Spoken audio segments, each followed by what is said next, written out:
ஜனநாயகத்தின் 4ஆம் தூண் ஊடகம். ஆரோக்கியமான ஜனநாயகம் அமைய ஊடகத்துக்கு மிக முக்கிய பங்கு இருக்குது. ஊடகம் தான் ஒரு ஜனநாயகத்தின் முதுகெலும்புன்னு சொல்லப்படுது. அப்படிப்பட்ட ஊடகம் தமிழ்நாட்டுல எப்படி இருக்கு? போன வாரம் கேள்விக்கு என்ன பதில் நிகழ்ச்சியில பாண்டே அவர்கள் கமலஹாசனிடம் ஒரு கேள்வியை முன் வச்சாரு. ஜெயலலிதா அம்மையார் இருந்தப்போ கமலஹாசனின் பேட்டியும் அறிக்கைகளும் ரொம்ப டிப்ளமேட்டிக்கா இருந்துச்சு, ராஜதந்திரமா இருந்தது. இப்போ அவங்க இல்லாதப்போ கோபம் கொப்பளிக்கிறதுன்னு கேள்வி கேட்டாரு.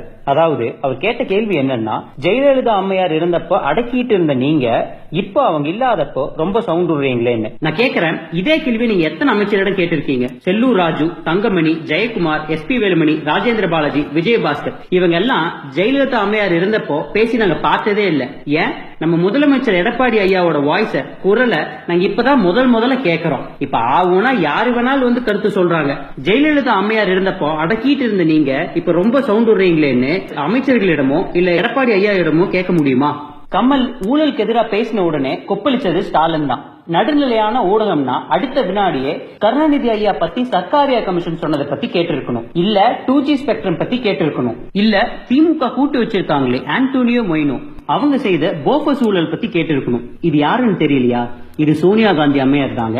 என்னதான் சோனியா காந்தி அம்மையார் ராஜீவ் காந்தி ஐயாவை கல்யாணம் பண்ணிட்டு 1968 இந்தியாவுக்கு வந்துட்டாலும் 16 வருஷம் 1984 மட்டும் இந்தியால இத்தாலியரா தான் வாழ்ந்து வந்தாங்க. ராஜீவ் காந்தி ஐயாக்கு காங்கிரஸோட ஜெனரல் செக்ரட்டரி பதவி கிடைக்க போகுதுன்னு தெரிஞ்சுதான், சரியா சொல்லணும்னா ஏப்ரல் 30, 1984 தான் இந்தியரே ஆனாங்க சோனியா காந்தி அம்மையார். எப்படி திமுக ஊழல் செய்து அவங்க குடும்பத்தை வளர்த்து வந்தாங்களோ அதே மாதிரி சோனியா காந்தி அம்மையாரும் போஃபர்ஸ் ஊழல் மூலமா அவங்க இத்தாலிய குடும்பத்தை வளர்த்து வந்தாங்க. இத தெளிவா நான் அடுத்த வீடியோல சொல்றேன். நடுநிலையான ஊடகம்னா இந்த ஊழல் பத்தி எல்லாம் கேட்டு இருக்கணும், ஆனா கேட்கல. அடுத்து கருத்து கணிப்பு. தேர்தல் ஓட்டுப்பதிவு நடந்து முடிவு வரக்கு முன்னாடியே இவங்க கருத்து கணிப்புங்கிற பேர்ல மூளை செலவை செய்யறாங்க. எல்லாருக்கும் தான் ஓட்டு போற கட்சி ஜெயிக்கணும் தான் நினைப்பாங்க. அப்படி இருக்கையில ஒரு கட்சி தோக்க போகுதுன்னு சொல்லிட்டாங்கன்னா எப்படி மக்கள் அந்த கட்சிக்கு ஓட் போடுவாங்க? இது நியாயமா? இப்போ டிவி நிகழ்ச்சியே எடுத்துக்குவோம். சில நிகழ்ச்சிக்கு TRP ரேட்டிங் நல்லா இருக்கும், சில நிகழ்ச்சிக்கு நல்லா இருக்காது. இந்த TRP ரேட்டிங்கை வச்சு ஒரு கருத்து கணிப்பு போடுறோம்னு வச்சுக்கோங்க.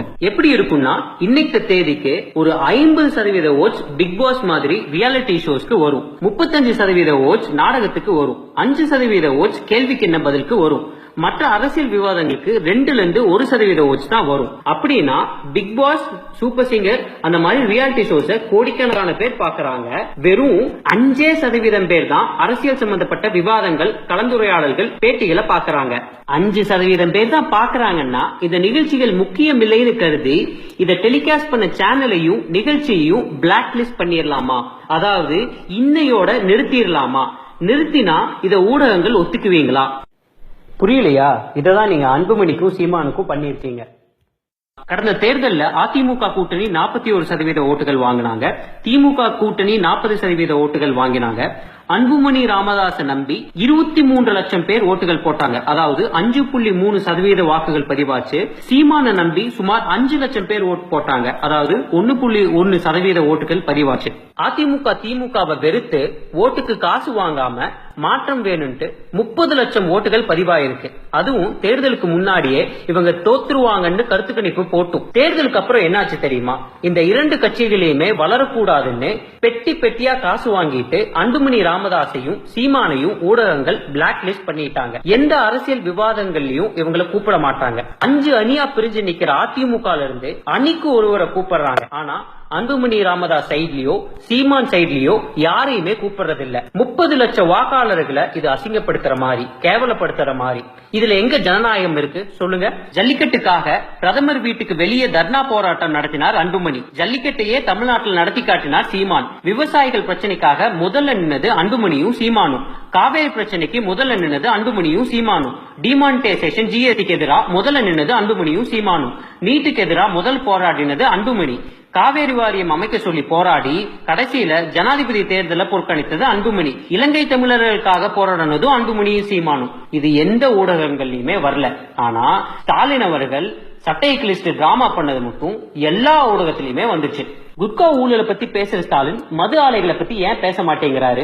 ஊடகங்களும் இதை பத்தி ஏன் கேட்க மாட்டேங்கிறாங்க? தொழில் மது ஆலைகள்னு வரும்போது திமுகவும் அதிமுகவும் சரி பாதியா பிரிச்சுக்கிறாங்க. ஜெயலலிதா அம்மையார் இறந்தப்ப கூட கால்ஸ்பர்க்ங்கிற பீர் தயாரிக்கிற ஒப்பந்தம் யாருக்கு போச்சு தெரியுமா? திமுகவோட எக்ஸ் எம்பி ஆலைக்கு தான் போச்சு. தமிழ்நாட்டை சுரன்றத சரியா பிரிச்சுக்கிற மாதிரி அன்புமணி வளர்ச்சியையும் சீமான் வளர்ச்சியையும் கெடுக்கிறத பிரிச்சுக்கிறாங்க. 5 நாட்களுக்கு முன்னாடி சீமான் சேலம்ல பேசினார். ஆளுங்கட்சிய கிழிச்சு எடுத்தார். போலீஸை விட்டு சீமான் மேல 2-3 செக்ஷன்ல கேஸ் போட்டிருக்காங்க. பெட்ரோ கெமிக்கல் திட்டம், ஹைட்ரோ கார்பன் திட்டம், நெடுஞ்சாலையில ஹிந்தி பயன்படுத்த அனுமதி, இது எல்லாத்தையுமே கொண்டு வந்தது திமுக தான் ஆதாரபூர்வமா சொன்னார் அன்புமணி. துரைமுருகனை வச்சு பொய்யா ஏதோ சொல்லி பார்த்தா ஸ்டாலின். அன்புமணி மேலும் ஆதாரங்களோட அறிக்கை வெளியிட்டது இல்லாம 17ஆம் தேதி பெட்ரோ கெமிக்கல் திட்டத்துக்கு எதிராக ஒரு கூட்டத்தையும் அறிவிச்சார். ஸ்டாலினுக்கு என்ன பண்றதுன்னே தெரியல. ஒரே ஆயுதம் விடுதலை சிறுத்தைகள் கட்சி. கலைஞர் ஐயாவோட வைர விழாவுக்கே திருமாவளவனை ஸ்டாலின் அழைக்கல. ஆனா இப்போ ஸ்டாலின் ஏவி விட்டு அதே 17ஆம் தேதி திருமாவளவன் கூட்டம் போடுறாரு. ஸ்டாலினே ஒரு கலவரத்தை உண்டு பண்ணி அன்புமணி பேர்ல போட போறாரு. இப்படிதான் ஜல்லிக்கட்டு போராட்டத்திலையும் திமுக கருப்பாடுகள் சதி செஞ்சது. எம்ஜிஆர் ஐயால ஆரம்பிச்சு வைகோ ஐயா, ஜெயலலிதா அம்மையார், விஜயகாந்த், அன்புமணி எல்லாருமே சொல்லிட்டாங்க ஜாதி மத கலவரங்களுக்கு திமுக தான் காரணம்.